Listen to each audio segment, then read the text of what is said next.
গাড়ির ইয়েটা কোথায়, মানে রেজিস্ট্রেশন কোথায়? আপনাকে ওই স্মার্ট কার্ড দিতেই না দেয়, ডিআরটিএ থেকে একটা অ্যাকনোলেজমেন্ট ওনারশিপ স্লিপ দিবে, ওইটা হচ্ছে কোথায়, স্লিপটা কোথায়? অনেক বড় পেয়ে যাবে মানে সরি, অনেক ওটা একেবারে ছোট। আপনি যদি ভাঙা দেন ওটা ব্যাংক না, রিসিপ্ট না, ব্যাংক, ওইটা তো আপনার হচ্ছে কাজ শেষ।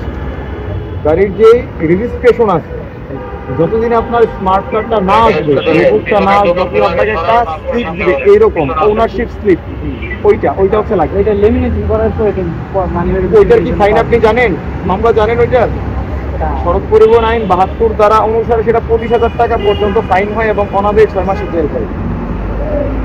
তার মানে ওটা খুব ইম্পর্টেন্ট একটা ভেহিকেল সেক্টর, এটা অনেক অনেক অনেক ইম্পর্টেন্ট, বুঝতে পেরেছেন? তাহলে আমি আপনাকে সাবধানতা সতর্কতা বলতে ছোট একটা ফাইন করে দিচ্ছি শুধুমাত্র হেলমেটের জন্য। হেলমেটটা মাত্র খুলে জাস্ট দাও। জি, আমি বলতেছি আর কি, আমি স্টুডেন্ট মানুষ, আমার এত টাকা ফাইন দিলে কি হবে? ড্রাইভিং লাইসেন্সটা ধরে আমি আপনার থেকে এটাকে জব্দ করছি।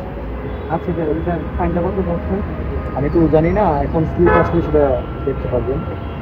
আমাদেরকে এটা রেপ ফি না, রেপ ফ্রি 1000 টাকা আসছে, 1041 টাকা।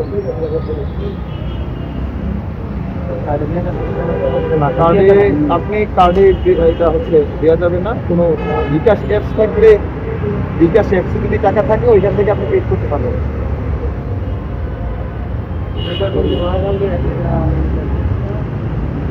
কাছে রাখো, কাছে রাখো, আপনি স্লিপটাকে সাথে রাখেন।